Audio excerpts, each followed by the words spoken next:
feel like the SpongeBob episode. Recording the podcast at night.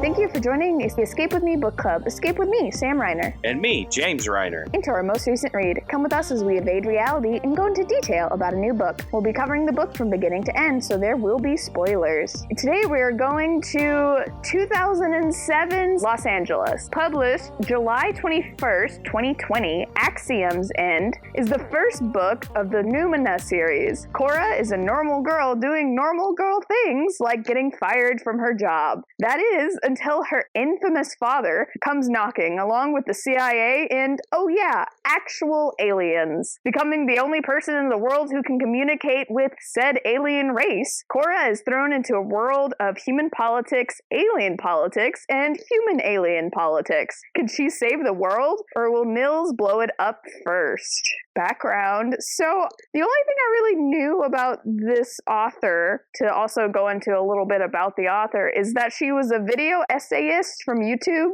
She originally got her start with Channel Awesome, and then that whole thing blew up and had the fallout, and so she went on to do her own thing. And I actually really enjoy the video essays that she did before she switched full-time to Nebula and became an author. But that's all I really knew about her. So I picked it up. I was like, you know what, let me give it a try. I listened to it as an audiobook, and I think I made it a couple chapters in when I just stopped and I was like, I have to get James to read this. And the only way I'm going to get my husband to read this is if I make him do it for the podcast. So that's my background with this. Your background is you actually know about sci-fi books and Transformers, which she is not shy at admitting that this started as a Transformers fanfic turned actual thing. I'm sorry, back up. What? This was a Transformers fanfic? I didn't know this. Yeah, that's why at the end of the book, where the acknowledgments is, at the very end, she thanks whoever it was that deregulated TV a little bit so that Transformers could be a thing. President Ronald Reagan. Yeah, so she thanks Reagan for deregulating TV so that Transformers could become a thing, because she wrote a lot of Transformers fan fiction before she started doing her own thing. And you can kind of tell some of the Transformers influence in the story, but it is its own thing. It doesn't read like fan fiction. Yeah, I did not know that. I haven't looked up anything about the author or anything about the book, honestly. I didn't realize the author was into Transformers fan fiction. Yes, she got very big into it. Now that you pointed it out, I guess it makes sense. You are dealing with an advanced machine-like alien race that has infiltrated Earth. We're the good ones, we swear, even though the ones just like us are the evil ones. Yeah, I guess that's there as well. So just to go with age level here, this is definitely an adult, though we don't have that many content warnings, honestly. We have language, suicide is mentioned a lot, kidnapping, blood, needles, gore, genocide, graphic violence, and murder. So some of the heavier ones, but not as many. Yeah, that's true. But to judge a book by its cover, I had no idea what to think going into it. I thought it was actually going to be more space, because the cover is Earth, but Earth kind of splat. It's not very solid. So I was thinking that maybe the Earth got splatted, or it takes place in some sort of future where Earth has a lot of satellites or something. Yeah, I gotta be honest, the cover turned me off. Whenever you kept bugging me to read it, I would look at the cover and be like, I don't know, the cover just looks boring to me. Really? I like it. I think it's stylized. Nah. It looks like a old sci-fi poster.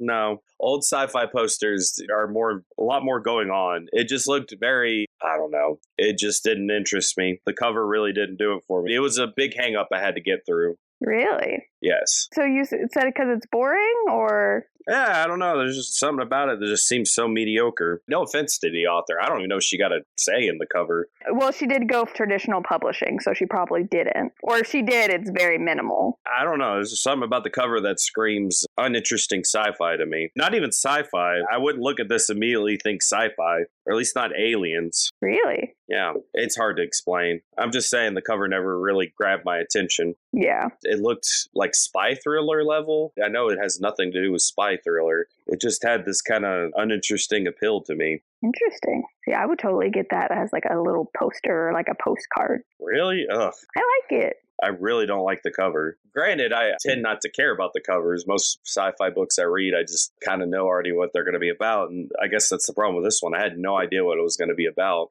I was starting to say, your favorite author is Turtle Dove. His covers aren't exactly. I love his covers. His covers are great. I have a much better understanding what they're going to be about. I guess. Well, I mean, some of them, like In High Places, not so much. Okay, yeah, In High Places, not so much. Curious Notions, not so much.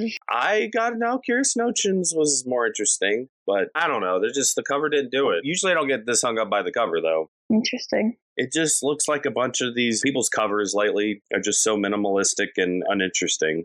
The modern trend. What in the world does a splattering earth have to do with this book? No clue, that is for sure. The cover has nothing to do. The earth doesn't get splatted or anything. It's not even the future. I'm looking at other covers I have of sci-fi books, and I mean, I got some kind of, but those are from the 70s and 60s where they had sort of a funky new age psychedelic look, but even those were kind of more fun. I don't know. The cover was a turnoff. But yeah, the book is aliens. Yes. The book starts with this Fremda letter, which you will not stop hearing about for the rest of the book. And it's the government going, hey, there's aliens and they communicate with each other, but we can't figure out how, and they won't communicate with us, and that sucks. They had a brief moment where they actually communicated out loud, and the memo talks about how this is all you get from the aliens. This is the most we got, is this small snippet of communication to a linguist, and telling the linguist you're just going to have to figure it out because this is more we've gotten for a couple decades now. And this guy named Nils, who's the main character's father, releases that, and it's basically WikiLeaks but aliens. Yes. And Nils is probably a narcissist. Maybe, maybe not. We never meet him, but we have a lot of people that have a lot of thoughts about him. And through because some of the chapters have little asides, little tag-ons that are either memos or interviews or emails. Snippets from leaks on his website. Leaks on his websites, interviews he does on the news, emails he sends to people. I really got from the email he sends later on in the book that in reality he is a narcissist. He just happened to be right about something. In a way, I think if I were to take a guess, he probably does come into play later, which is, I guess, one of my overall gripes from this book is it could be sort of a standalone, like you could read it beginning to end and still get a good story out of it. But there is definitely a heavy implication that you got to read the second and third book. Yes, which we have confirmed is a trilogy. Trilogy, yeah. So the climax of this book, just characters like the protagonist's father, Nils. I just feel like there's all these missing pieces that the book is saying you have to read the second and third to get the rest of this puzzle. Which is what trilogies can do sometimes, but yes. They do. I'm not saying it's a bad thing. It's a very definite thing. If you read this book, there's going to be parts of the story that you're not going to get in this first book alone. Yeah. And then we haven't read the second or third yet, but it just seems highly likely if you want more of the story, you got to continue on to the second and third. Yeah, there are loose ends in the book. Loose ends, unanswered questions, little foreshadowing and tidbits that just seem like they're going to play out later in another book. Yeah, because to begin with, we have what is known as the Obelisk event, which is part 1. And a little part of me loves how time capsule-y the book is. This is really 2007. It is committed. So I love some of the things that she did with the 2007. But there was some sort of explosion, I guess what the normal person can say. There's mountains, and then something happened in the mountains. And there are people on the internet claiming that an alien ship crash landed into a mountain. Yeah, the public or media perception, the story that's being told is, I believe it's a meteor strike. Yes. But people online, conspiracy theorists mainly, believe it was an alien landing. And then Nils, this guy who hates the government,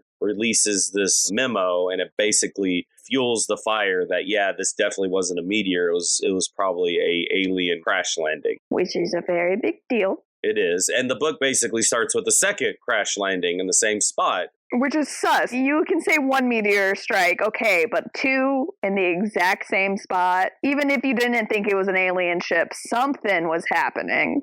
Yeah, exactly. So, and that leads us to our protagonist. Who doesn't believe in aliens and thinks her dad is a terrible person. Because her dad left her mom and her two younger siblings to go gallivant overseas to escape the government. And there's kind of this bitter, justifiable, from the perspective you're getting, grudge against him. Yeah, because he leaves, first of all, abandoning your wife and children. That's not a great look.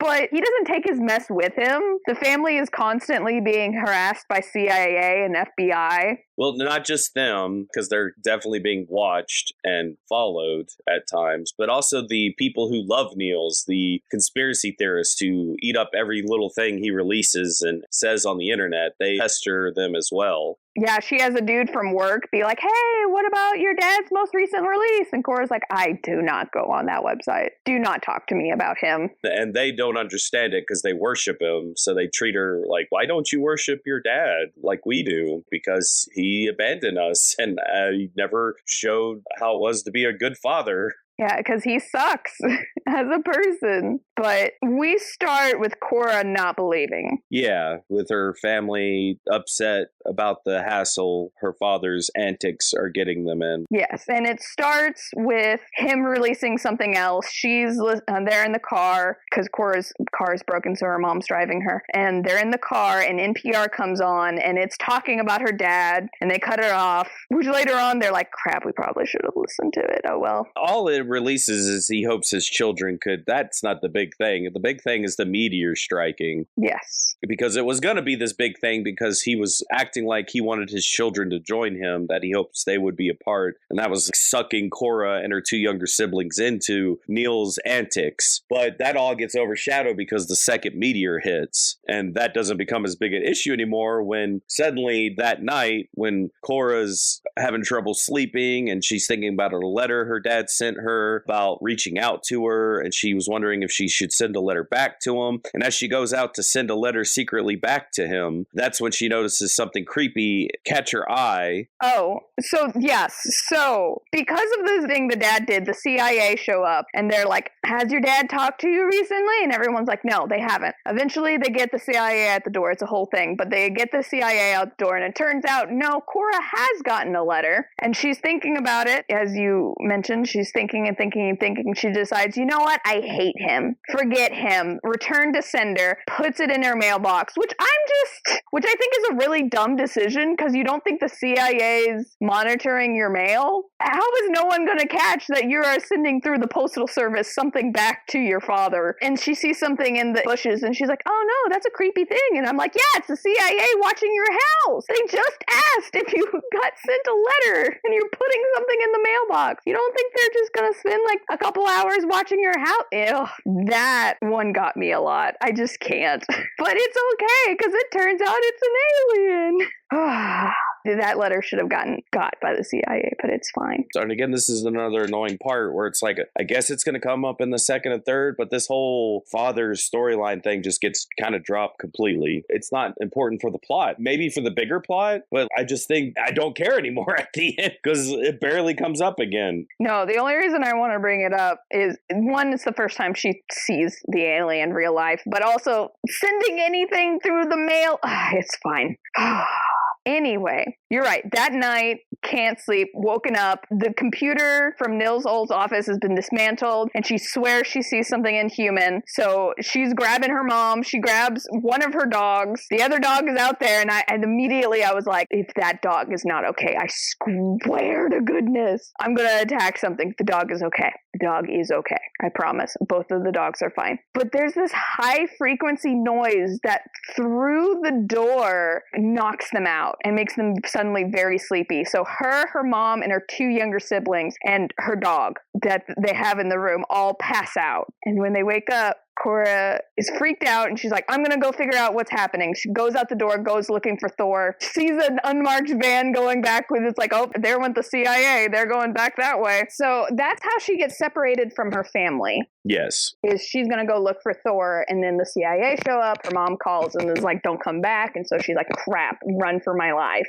And it is while she is running for her life that she gets attacked by alien. But she doesn't really know what it is. She just gets her head shoved into mud and feels something kind of being implanted. And then she passes out again and wakes up next to the mud thing and nothing's around her. That part doesn't make much sense to me, because we learn later it's this alien ampersands is what she calls him. Yeah, it implants something into her ear. So here's where I'm confused. Ampersands is the alien she gets to know, the alien that's trying to figure out where the other of his, we're going to go with his, because that's the pronoun she chooses to use for the alien, because gender's sort of this, I don't even know what gender to refer to, and you kind of find out they don't exactly have gender. So she just decides on his, mainly because the little electronic voice in her ear is male. But we're assuming at this point ampersands is the one that's attacked her and injected something in her. Yeah, it puts something into her ear, and you later come to find out that's a tracker. And you later realize she's not the only one who's done this. But what doesn't make sense to me is, why does he have this moment of injecting her, and then you have the other moment outside the cabin with her aunt that he injects her? What's going on? I'm so confused at why he left her in that moment with just, I'm assuming he injected her with the translation thing.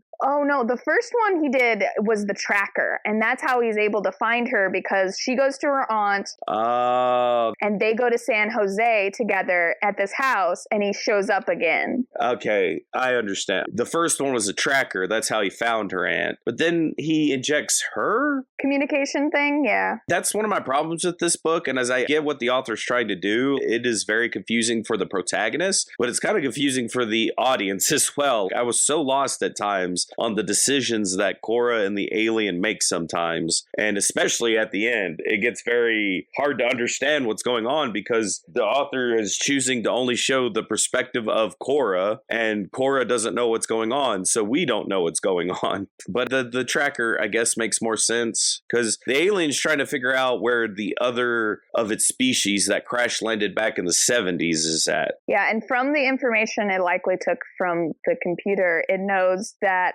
to add to the issue with Nils a little bit, more the drama than the actual plot, and maybe building up to book 2 or 3, maybe completely dropped, who knows. But his sister is part of the government organization that dealt with the Fremda, with the alien species. And so Ampersand is trying to get to those people who have been sacked recently, have been fired. Get to those people because they probably have the clearance to be able to get to those aliens. Yeah, exactly. And you learn through bits and pieces, we might as well, I guess, spoil the whole thing. The group that crash landed in the 70s that America found in the jungle of Guam are refugees from an advanced alien species that were determined to be executed, basically exterminated, a genocide. This is where the trigger warning comes in. They were trying to escape from this genocide, right? They have some sort of genetic characteristic that what they refer to in the book is superorganism. That's how they refer to this advanced civilization. Yeah, some sort of leader technology thing. It makes me think of a gigantic computer, honestly. Yeah. That's what I'm thinking in my brain. But it is decided that this genome is not good, and they will kill everyone that has this genome. Yeah, it's like, to put it bluntly, fascism. They want to purge out the weaker genetics from the superorganism, the society. So they have deemed this group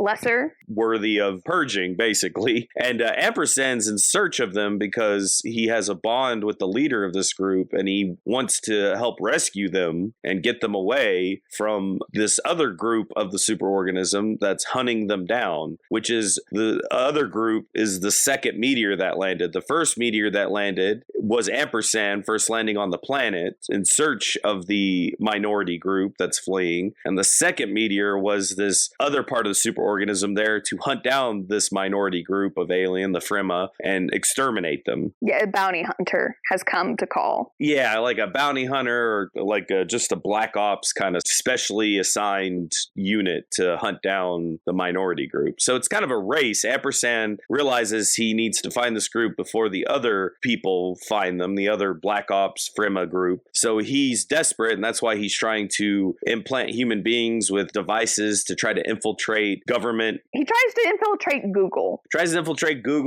infiltrate all these facilities. Finally, he uses Cora to try to infiltrate Google, but instead, Cora ends up rescuing Ampersand when he almost gets caught by the Black Ops group. We'll just call them the evil Frema. So they do some sort of electronic explosion?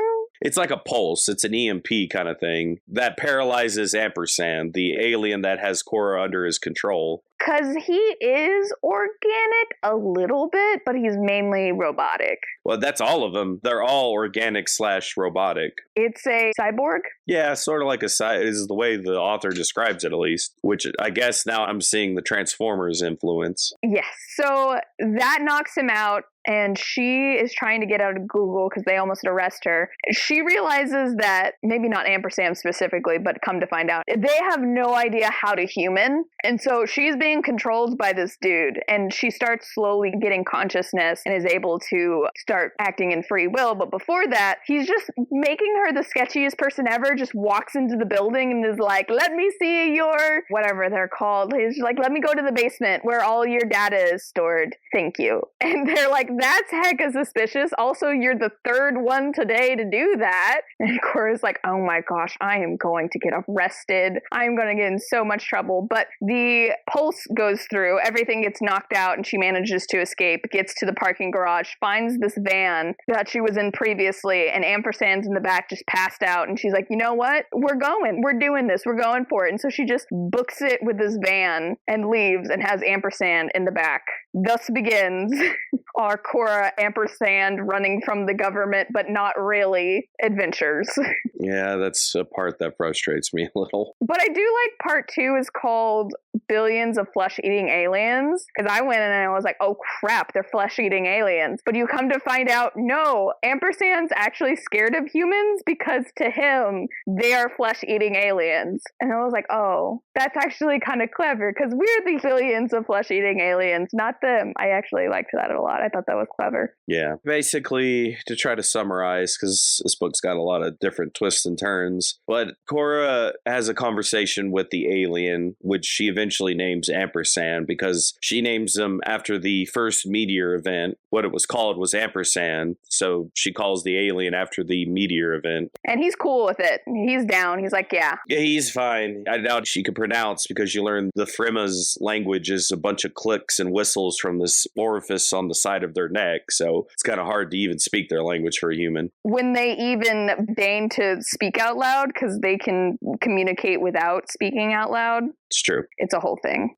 Yeah. But Cora basically convinces Ampersand that he doesn't really understand human ways, so he needs to use her as a translator. Let her keep her free will, and she'll try to explain human ways to him, and then she in turn will translate what he wants to say to the humans. And this is where I get a little frustrated. At first, Cora doesn't want to be caught, put in quotation marks, caught by the government, because she's convinced the government is wiping people's minds. Oh yeah, so they do a bunch of stuff to get in the middle of nowhere. They're in this middle of nowhere motel, out of resources or anything, and she's like, I have to call my aunt. Yeah, see, that's what makes me mad. She's like, well, I agree to be your translator because I want to stay away from the government because they're going to wipe my mind like all these people's minds they wiped. But we don't really have options, so let me turn to my aunt. She talks to her aunt, just to really briefly summarize, meets up with her aunt, explains the situation to her aunt, and the aunt's like, well, we need to contact the government. And Cora's like, okay. And they contact the government, and then the government is able to whisk them away and find the group. So I felt like that whole plot point of Cora being like, I don't want the government to wipe my mind. When her aunt's like, let's contact the government, Cora's like, yeah, let's contact the government. I was like, what in the world? Why is she suddenly okay with contacting the government? I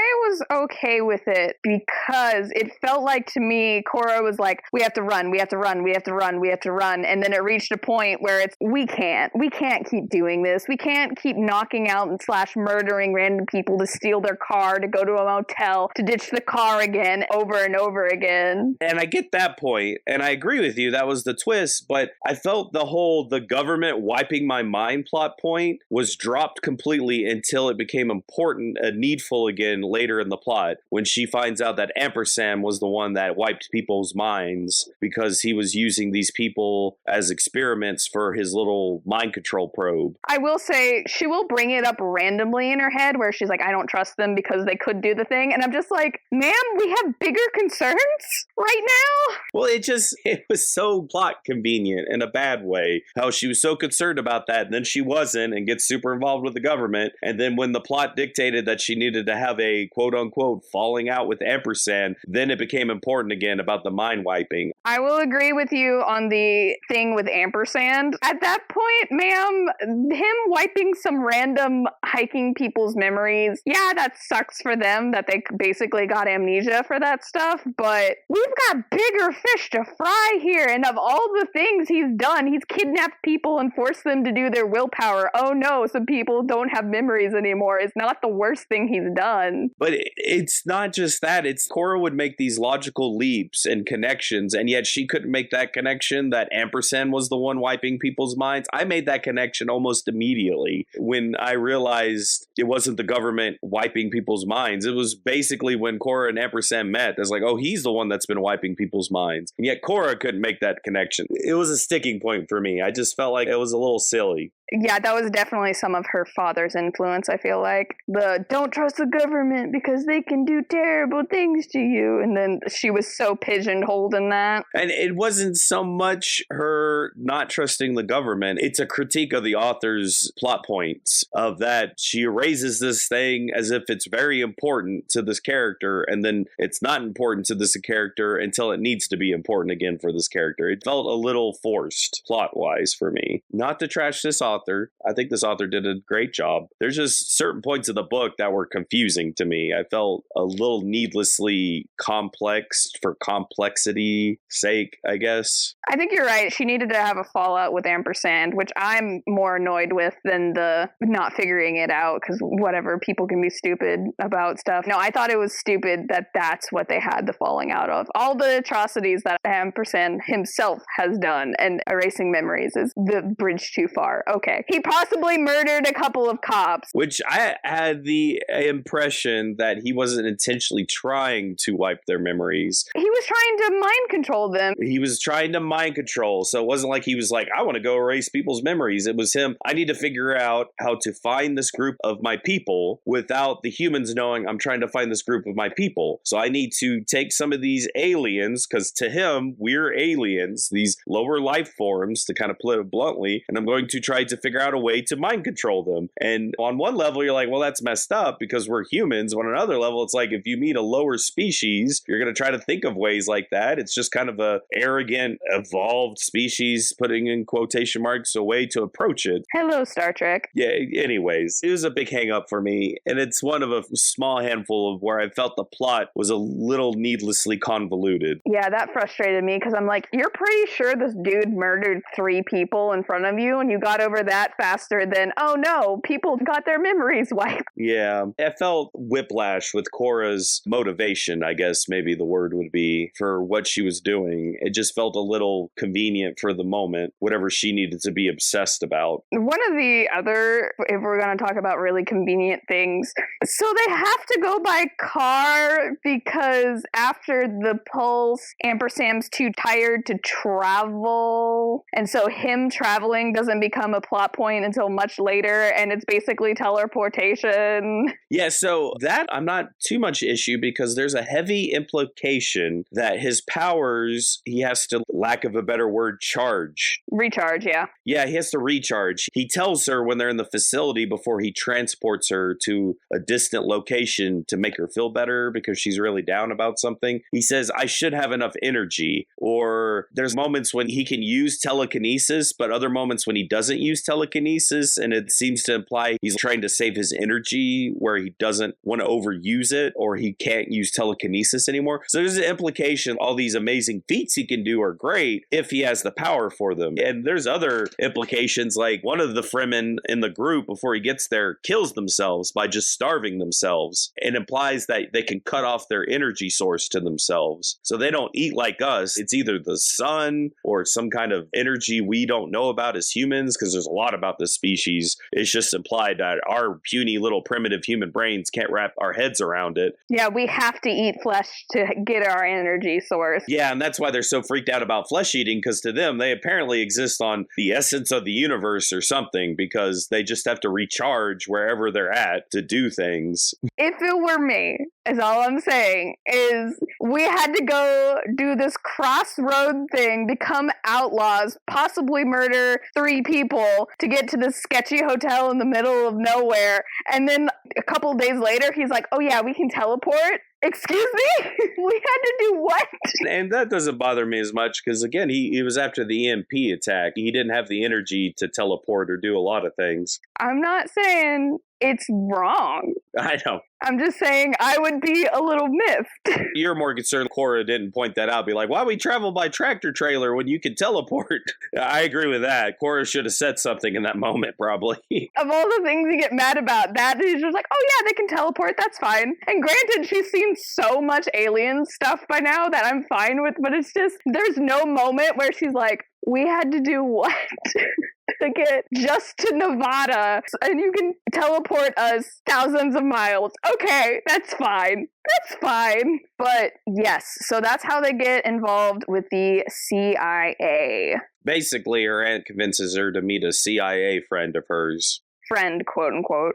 Associate, person she knows, whatever you want to use. Person she's been interrogated enough by. When Ampersand reveals himself, the CIA gets on board to transport them where the other Frema group is. And it exhausts me even trying to tell the story because there's just so many weird little twists and turns that it just, as a overarching story, it's just hard to explain. It would be very easy to go down rabbit trails. Well, it feels tedious explaining the plot because the overall thing is they meet up with this small group. Ampersand interacts with them and they keep saying, oh, we're going to leave soon, but we're just waiting. But the whole time there's this threat that the evil Frema group is going to find them and exterminate them. And the whole time the government wants to learn more about the Frema group, and Ampersand gives them little bits and pieces, but he's always hesitant to show them anything really truthful about his species. And Cora's having relationship fights with Ampersand because there's times where she really cares about him, but other times she realizes he doesn't look at her as a sentient creature worth caring about. But maybe he does, but maybe he doesn't. But maybe he does, maybe he doesn't. It's just kind of this annoying back and forth. And then eventually the group does get found out. And that's when it gets really confusing because then Ampersand and the rest of the minority Frema group escape and the other group pursues them. And Cora leaves with the CIA agent and then on her way of getting transported with this weird little egg thing that's with them. What was it called? The genome. Yeah, she has the genome, which is what the minority group wants to use to create a new species of themselves. It's more organic than they are. Yeah, it's basically their egg. It's an egg. It is an egg sac. It tries to play like it's more complex than that, and maybe it is, but I mean, just for simplicity's sake, it's a freaking egg. It is an egg sac, yes. It's their hope that they can create their own progeny, their own children, continue their genetics that the superorganism is so intent on cleansing. Anyways, as they're transporting the genome, this egg, Cora and the CIA, they get attacked by the evil Frema group, and she escapes with the genome, and it hatches, and it's this creepy little creature thing, and she contacts her aunt, and then Cora goes and sees Ampersand, and then it gets really confusing because then I can't even describe it. It gets so tedious. Okay, so here's the thing. We're going to put it in very layman's terms. So they bonded, and it's basically family. So let's just call them brothers and sisters. Ampersand. Brother was the one that committed suicide, and he's really upset about that. They have like a link. They can feel when someone dies. It's a whole thing. Well, it turns out their other brother is the leader of the evil group, who also he has whatever the genetic trait is that they're trying to destroy. But he's hiding the fact by being their murderer. And he thinks if he accomplishes this great deed, this brother of Ampersand that's leading the evil Fremen group, then he'll redeem himself even though he has the bad genetics. Because the genetics like supposedly makes him soft. Yes, he wants the genome, the little egg thing from Cora. So he tells Emperor Sam to go get the genome or he's going to kill Cora. So he holds Cora ransom. And this is where it gets confusing because Cora goes in and out of consciousness during this big battle with the evil Frima guy. And you just get bits and pieces where eventually she tries to kill the guy, but Emperor Sam tries to stop her because he has this bond that's above human language that they could never explain. I'm getting exhausted even trying to summarize it. He doesn't want you to kill his brother. But they end up killing him anyways. Well, what they end up doing is turning his own people against him. Yeah, she plants the seed with him that, oh, he has the genetic thing that you guys don't like. And it seems at first that, oh, they're not going to fall for it. But eventually, yeah, they're like, you're sus. We think you have the thing. You're too soft. You're not going to kill Ampersand. So we're going to kill you. Yeah. And again, it might be you need to read 2 and 3. It's just very tedious and exhausting. Not to say, and I hate to say this, it sounds like we're trashing the book. I want to say it's a really good book with its tackling of post-humanist ideas. What would it be like to actually meet an advanced alien species, our inability to comprehend them in any way except through a human lens? It deals with those really good topics, but the plot is a little too tedious for me. I wouldn't be mean and say not enjoyable. It's definitely got its enjoyable parts. It just feels needlessly confusing, convoluted. I just felt like it could have been a little bit more clear with everything. I knew you'd like the post-humanism stuff. I mean, it's good. I mean, I did highlight some parts in it that I thought were really good. I actually marked this book. When I mark it, it means I feel like it has some real significant criticism to it, I guess, if that makes sense. Yeah. I think one of the most important thing I marked, let me see if it is. Yeah, I think it's this one. It's where Emperor Sam is talking to, I think, the Secretary of State. The Secretary of State visits to talk to Emperor Sam because he keeps kind of dodging wanting to talk to them. He doesn't like military because from where he comes from, which is fascism, facts, if you meet military, you die. So he doesn't want to talk to military, but eventually he's kind of forced to. Yeah, Emperor Sam has a bias against military because, granted, his whole little group is trying to escape military types who are trying to purge them. The secretary's pushing him on why he doesn't want to stay or why Emperor Sam doesn't want to establish a permanent communication between their two species. And basically, Emperor Sam says it's basically going to be like when the Europeans colonized the Americas, that it's not going to be good for either people if they intermix. And he kind of gets to this point where he says that there's no way you can understand my species because you're human. And he says, and I have it underlined here, it is in the nature of all organisms, intelligent and non-intelligent alike, to understand other entities only through their own prism of existence. We understand each other only insofar as we understand ourselves, which is hugely post-humanist, that the anthropocentric way of viewing life is flawed, but unfortunately because we are anthropocentric, aka we're humans, and we just view things as human beings, we can never escape that flaw way of looking at the world. Which is where a lot, and we might nitpick on what causes it, but that is the root of all of the issues between Ampersand and Cora. Yes. Is the misunderstanding of each other, because if they were human, maybe it would be viewed like this, but they're not human, so it's viewed this other way, and where it's like they're bonded, but they're not. It's issues where Cora realizes, she has moments, epiphanies, where she realizes, is Ampersand actually feeling this way, or am I putting the human emotions, am I imprinting these emotions on him? Yeah, does he not care about me, or is that just something different? Well, not only at that level, just certain values that Cora has as a human being. She assumes Ampersand has them in certain moments, but then she goes, well, wait a second, does he? Or am I just hoping he does? Or am I implying he does? And vice versa. She knows that Ampersand is struggling to look at her as like himself when she's not. She's not at the same level he is. Yeah, and doesn't have those same values that he has. Yeah, and it's shown through little ways like language. He finds it impossible to explain to her that they have this unspoken language between each other and his species. species. That every time she's like, oh, is it like telepathy? Is it kind of empath thing? And he's like, no, that just doesn't describe it. So no matter what word she uses, she could never really understand what it's like to communicate between two of his species in a way that her human mind could wrap itself around. And that's just a linguistic example of so many other levels they're experiencing between each other. Yeah, there are things in other human languages that can't be translated and explained easily into another language, let alone a whole new species. Exactly.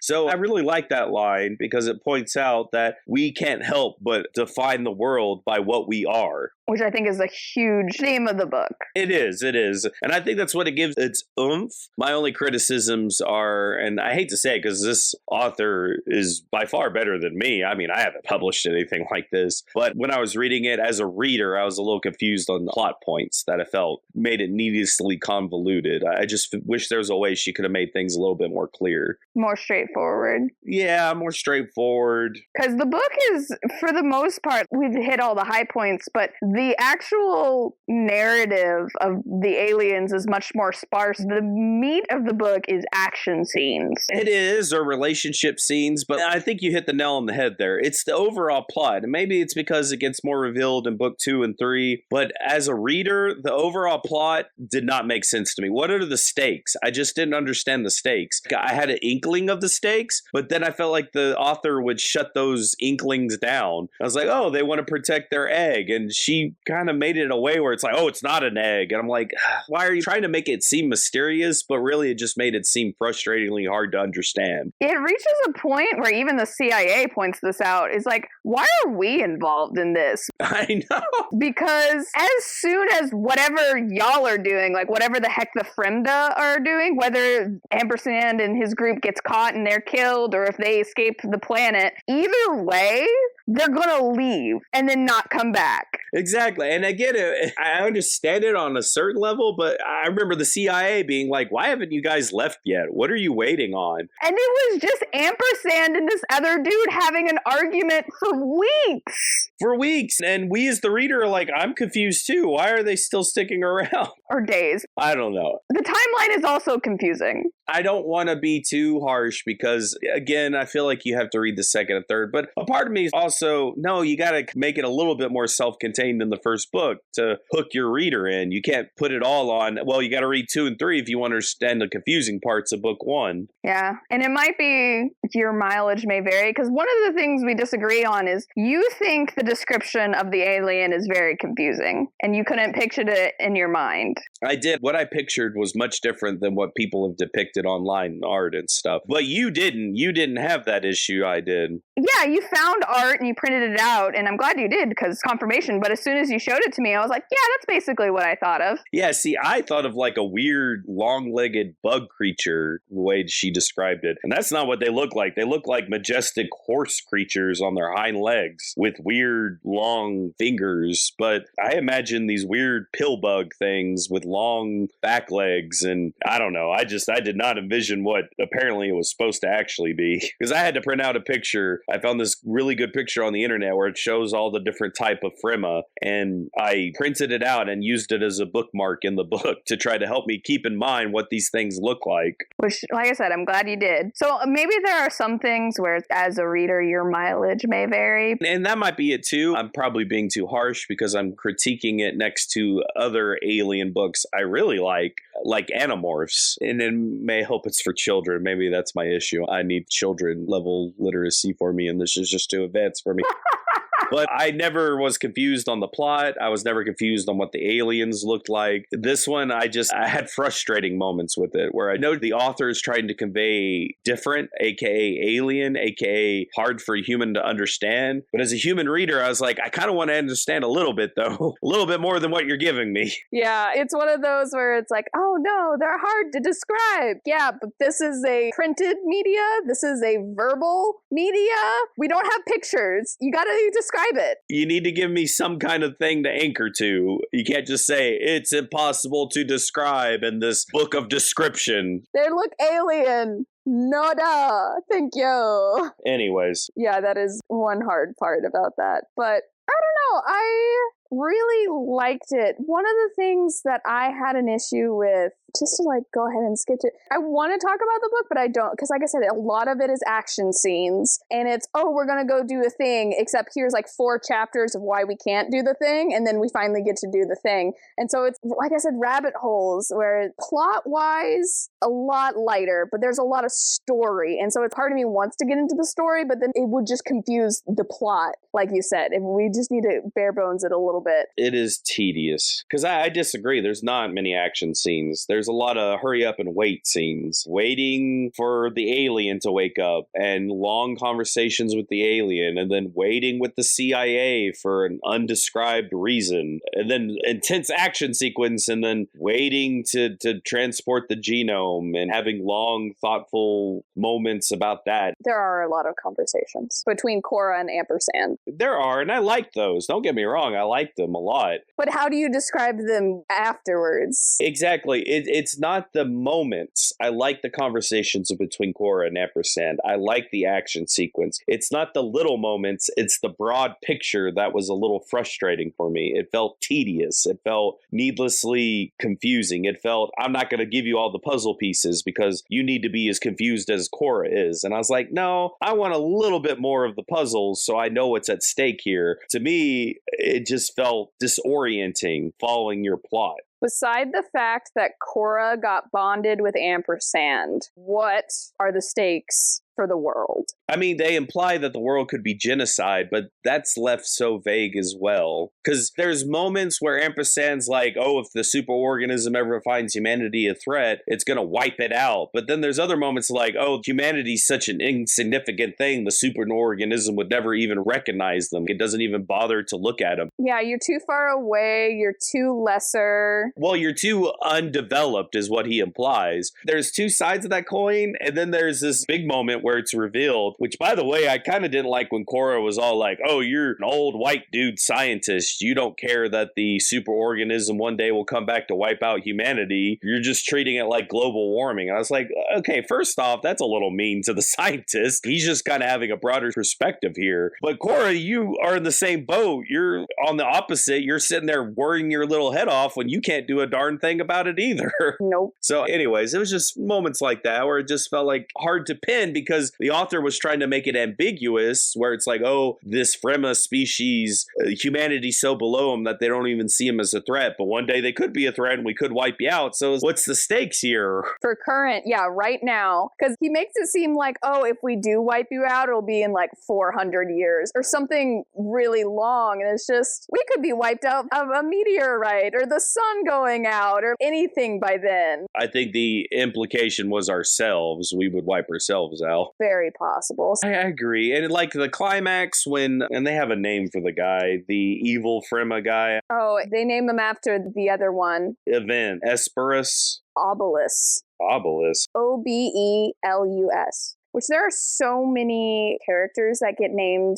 that don't mean anything, which Luciana's ex-coworkers all get named, but only one of them is important in this scene again. Yeah, Obelus, you're right. Yeah, so like in the end scenes with Obelus where, I don't know, he's touring with Cora, he's negotiating with Ampersand. It just was the fact that the author decided she wanted to put us in the perspective of Cora where she's confused on what's going on. I understand wanting to do that, but on the other side as a reader, I was like, I don't know the stakes in this situation. I know she could be killed at any moment, but it just was so confusing to keep up with her waking up and doing all these action moments and not really understanding what was going on. I just, it was too much for me. Tedious. The word I would use for this whole book for the plot was tedious. The little moments were great. The overall plot was tedious. Also, they name her Jeannie, the genome. She dies. Yeah, that as well.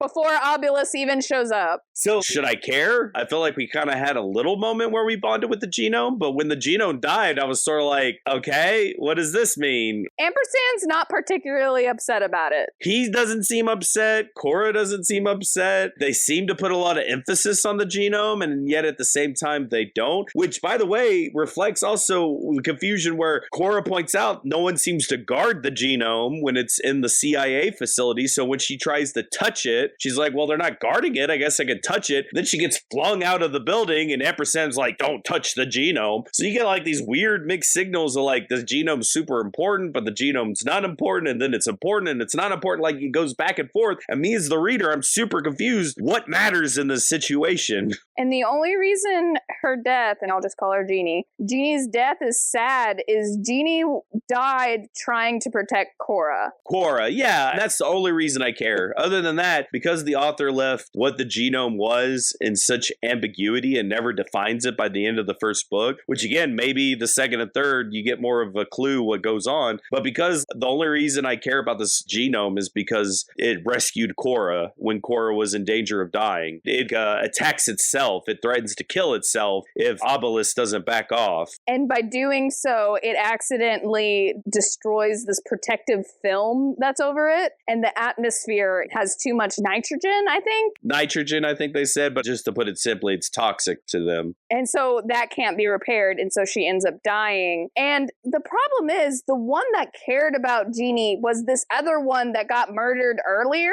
And so who actually cares about Jeannie, right? Because Ampersand was not on board with the let's make our own species thing. That's what they were fighting about for so long. Did that one die? I can't remember. I think it did. Or maybe it escaped, but it's not there when it dies. So. But the plot, it was too tedious and needlessly convoluted. And again, maybe 2 and 3 redeem it. But I gotta be honest, I don't have this overall urge to go read the second and third one. I am currently into it. I really want to pick up the second book to see where it leads because, like I said, there are those open channels, and also I don't like the ending. Yeah, the ending felt unfulfilling to me. Cora's in a hospital because of everything that happened, and Ampersand shows up. Up to this point, I've been walking a line of, are we shipping this? Is this a friendship? Is this a work relationship? Because as far as I'm aware of, no human falls in love with one of the Transformers. Maybe I just missed that episode. Basically, the end is it's revealed that Ampersand created some kind of link with Cora. That whatever fusion bond. Yeah, that only exists between Frema. So Cora's like, well, what does that mean? And Ampersand's like, I don't know what that means because it's never been done before. So she has this weird spiritual, mental, again, can't describe it, it's beyond human comprehension link with Ampersand that if he's ever away from her, she just feels this undying urge that she has to get back to him. It's this link where they cannot be separated. And that's how it ends, that they have this link. And so, yeah, it ends with her just being like, I don't want you to leave. And Ampersand's like, cool, I don't want to leave. Because he's linked too to her. So, and he did that. He needed a fusion bond because Obelisk took out her tracker and he needed to be able to find her. But at the same time, when did this happen? What is the process to fusion bond? What does that even mean? It's just like, nope, we're fusion bonded now. And I'm like, what? We're fusion bonded. I don't want to leave you, even though I need to leave with my people and it would be better for Earth if I left. And so that's where I'm like, so are we shipping it? I don't know. I just know this book exhausted me. I don't like how it ended. And I liked a lot of the book and I was feeling it. And then it ended like that. And I'm just like, that was sudden. It ended and I was like, oh, that's where it ends. It's definitely bait to go read the second book for sure. Which, an author is allowed to do, but it just didn't work for me. It did not hook me where I was like, oh, I got to go read the second book. It was more like, well, that's over. Oh, the other leader that did want the genome is alive because this is the point where Ampersand's like, oh, we've been arguing about what to do. And the other dude's like, well, we don't have a purpose anymore, so we might as well, ourselves. And Ampersand's like, no, don't be like that.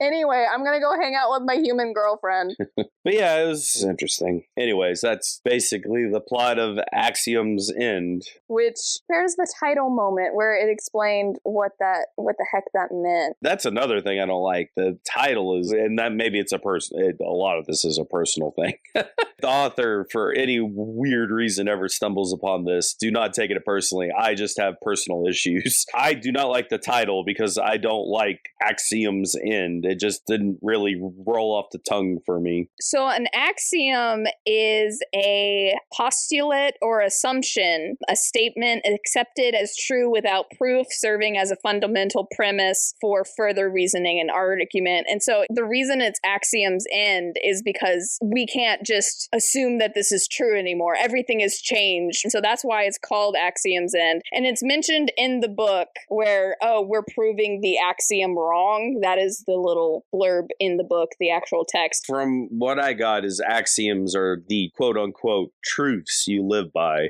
that whatever principles or ideals you go by. Things that are considered self-evident. Yeah. Which I think feeds back into the, we believe all organisms are in some way like us, and then these things come along and they're completely different than us. And so that's one of the axioms that ends. Anthropocentric, I'm butchering that word, I always do, but human-centric viewpoint of the world, basically. That's what's ending. Things like humans, even if they're lower life forms, do believe life is important. We find lower life forms and we're like, oh no, we don't want to kill the thing. You know, we want to keep things from being endangered. And every part of the puzzle piece helps the ecosystem. And then these creatures come along and are like, nah, we'll just commit mass genocide. Why not? You're being ineffective. Only mass genocide if it's sentient enough to be a challenge to the superorganism. Yeah. Ampersand isn't a killer, per se. He actually is disgusted by senseless killing. But the problem is a superorganism has an idea that anything that's sentient enough to be a threat needs to be purged. Where we're over here like, please talk to us. Please.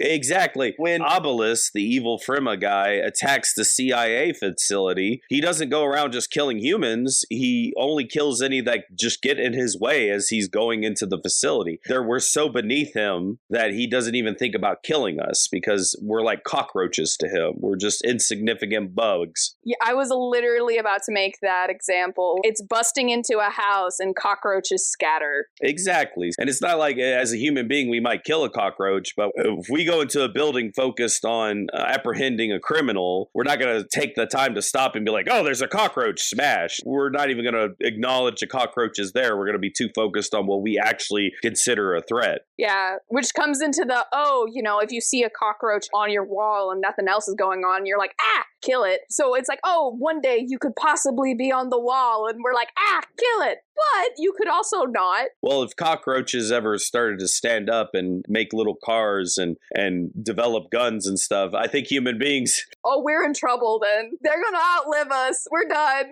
Human beings would suddenly be like, wait a minute, I'm not happy about this. Kill the cockroaches. We'll try. We'll just end up killing ourselves with whatever, and they'll be fine. We're done. Pack it up, guys. So yeah, general thoughts. Yeah, aliens. But do you see a little bit where the Transformers influence comes in? Now that you pointed it out, I see it somewhat. I've never been a big fan of Transformers, so maybe that's part of why it doesn't work for me. Really? What do you say, really? I've never been into Transformers. Why are you surprised by that? Because you're a huge Gundam fan. Okay. Gundams and Transformers are two separate... Transformers are an alien species. Gundams is about a war between planet Earth and the colonies that exist outside of Earth. It's more Star Wars, where Transformers is more E.T. I don't know. It's all gigantic robots fighting each other to me. And that is wrong.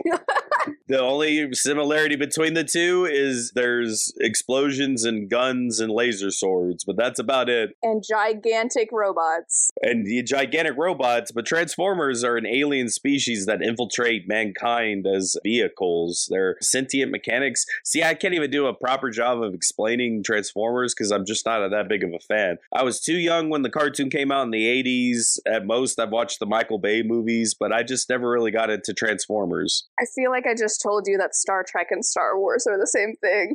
Like, that was the level of no. Exactly. What you just said was the equivalent of, it's like they're totally different. What do you mean? You don't obviously see how they're totally different.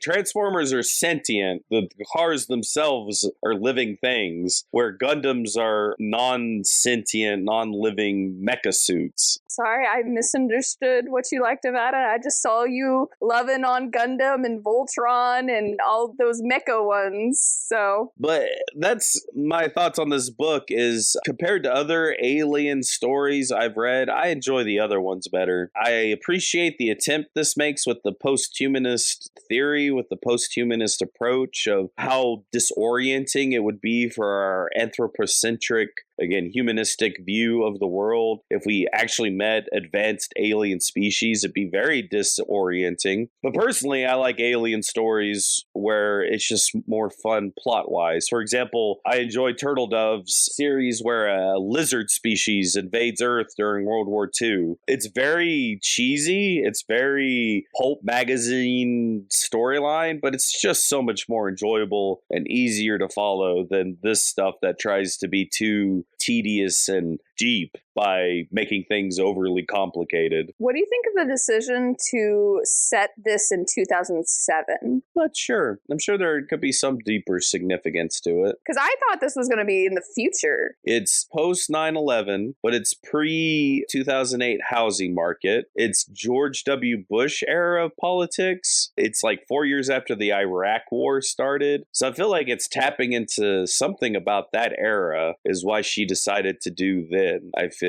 When did WikiLeaks come out? Later, which WikiLeaks, some of it was on the Iraq and Afghanistan war, but that was, I believe, early 2010s. It was registered in October 2006, and the website was established and published its first document in December 2006. So I think that's what she's really tapping into there. Oh, and by the way, the letter where we're like, maybe he is a narcissist. There's a leak in an email where he's emailing someone, and he's basically like, oh yeah, I published that letter to the family, but nah, that's not important anymore. It got what it needed to get done. Now let's focus on this other thing. And so it just made it really obvious that he's a terrible person. Just close that out. It probably links into that whole mistrust of the government after the invasion of Iraq and... What is the government hiding from us? Yeah, which has always existed, but kind of had the 2000s spin to it. Yeah. One question for the author. I want to know her favorite Transformer, because she has one. Probably a girl one. No, I think there's like one girl one. That makes it easy. It's probably Starscream. I think he's a fan favorite. And then everyone loves Optimus Prime. Okay, the fact that you even know more than Optimus Prime is so impressive. Okay, I'm not a fan, but as with many nerd fandoms, I at least dabble a little bit, just enough to kind of understand it a little. I've watched a few YouTube videos on it. It's part of the nerd test. You have to at least know more than one. It's on the test. I gotta keep my nerd card, guys. I swear. I can't remember who did it, but someone did, I think it was like an hour and a half, 2 hour YouTube video on the original Transformers series, the old 80s cartoon. Yeah. And the characters and how they developed over time and stuff. That's fun. But yeah, I know like Optimus Prime, Starscream, Bumblebee. I know Bumblebee. Thank you, Michael Bay, for that one. And then you got like Ironside, I think his name is, and Jazz, and there's the one that's the hospital one. I can't remember him. But she has one. She does. She probably does, yeah. Very curious. She's probably mad at me because I said Star. She's like, Starscream? I can't believe you said that. No way. That's such a normie answer. It's actually this random one that only appeared in one episode of... I don't know. I gotta think about this for a second. What question would I ask? I would ask, why didn't you just describe them as horses on their hind legs? That's how they look to me. If she had said that, I would have had a much better picture of what they looked like. They're not horses, don't get me wrong. I mean, they have feet like talons, like bird claws, and their fingers, they don't have hooves at all. Their front appendages have all these multiple spider-like fingers, but... They're reptilians, and they lean over, but they don't have the tail to balance them. But they have praying mantis arms and spider fingers. When I look at the artistic rendition, it looks like a horse to me. So maybe if she just said horse, I would have had a better time visualizing them without the visual aid. She can't be everything to everyone. Well, also, why didn't you make that the cover? The splattering earth gives me nothing. A picture of your freaking alien would have done wonders for me. I'm just going to go back to the publisher. I'm pretty sure it's published by Tor, too. Probably. And I know they continue the theme with the other two covers as well, because I've seen pictures of them. Yes, the branding has stuck. So why didn't you just say they were horses? Oh my goodness. Rating, I'd give it escapism out of 10 because at the time that I read it, I just needed to not be on this plane of existence. And so that was pretty good for me. That helped a lot, I think. So yeah, no, I enjoyed escaping into it. I enjoyed the scenes. I think she's really good about, I don't know, I really liked Cora. I liked Ampersand. I think she made some really good characters there, and I just enjoyed hanging out with them. I liked Ampersand. I thought he was a cool character. Cora was okay. She had moments that kind of grind my gears a little bit. That was, again, maybe not so much her as a character as my complaints. I've very thoroughly explained my gripes with the plot. But as a character, she's fine. She's great. Sympathetic, easy to follow as a reader. I'd be friends with her, but every once in a while I'd get a text to be like, so I did a thing, and I would just facepalm. I think the beginning explains it well. She's a hot mess. She's a hot mess. But I'm fine with the fact she's a hot mess. By hot mess, I mean the whole fact her car breaks down and there's a part of her that knew she should have done something sooner. But of course, she didn't do anything until it broke down. Which just says everything about all her actions through the rest of the book. All her actions, yes, for the rest of the book. That first chapter was real good at immediately being like, oh, this is who you're gonna be for the rest of the book. Yeah. My rating would be a car sick out of 10. Because you also finished the book in the car while you were car sick. I did, which my wife is well aware. I struggle with reading a book in a moving vehicle because I get car sick very easily. But I was determined to finish this book. Even though I kept getting car sick, I finished this book in the car. So I give it a car sick out of 10 because apparently it's so engaging that I wanted to read it, but it also caused me great distress reading it as well. That was one thing you said later. You were like, maybe I'm being really harsh on it because I was car sick the entire time, but... So there's a part of me that wants to finish it, that wants to engage with it, that says, okay, there's something here that is keeping my interest. There's something here that is engaging me critically. But there's another part, it's like, this book makes me sick. Why do I torture myself with this book? Because it makes me upset. It is a mixed feeling for me. It is engaging, but also frustrating. And possibly frustrating because we wanted to like it so much. Yeah. There's good stuff there. If it had been complete trash, I don't think you would have been this upset. That's true. I see a great value here. I just have my personal, again, if some random reason the author stumbles upon this video, personal grievances. I love your videos. Yeah, I don't think in any way is bad on the author. It's probably just a me problem.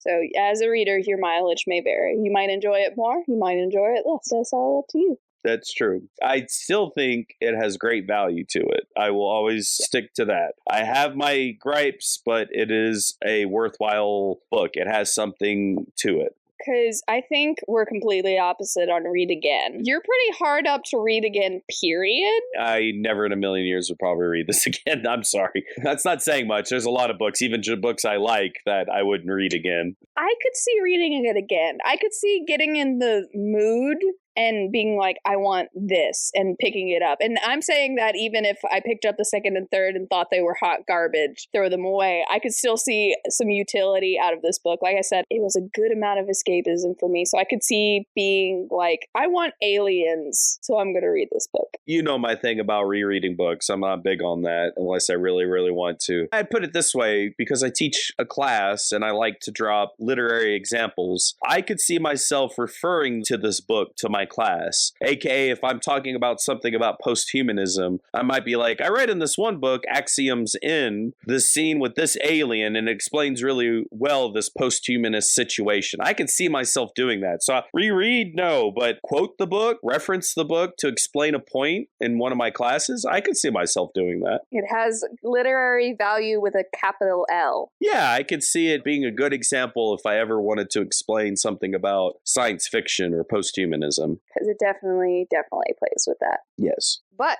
have you read this book? Did you watch Transformers as a kid? / what is your favorite Transformer? I now must learn about the different Transformers because apparently they're different than all the other mechas. I'll send you that YouTube video. There we go. Do you have any book recommendations for us? Tell us all about it in the comments below. If you like the video, hit like, and if you're enjoying yourself, hit subscribe for more. Thank you for exploring Axiom's End with us. Join us next time when we'll be covering Basil of Baker Street by Eve Titus. I'm Sam Reiner. And I'm James Reiner. And we hope to see you and a friend here next time. Escape with Me Book Club is an Lunar Skulk production. Check us out on TikTok or Instagram to keep up to date with us. Lunar_SKULK.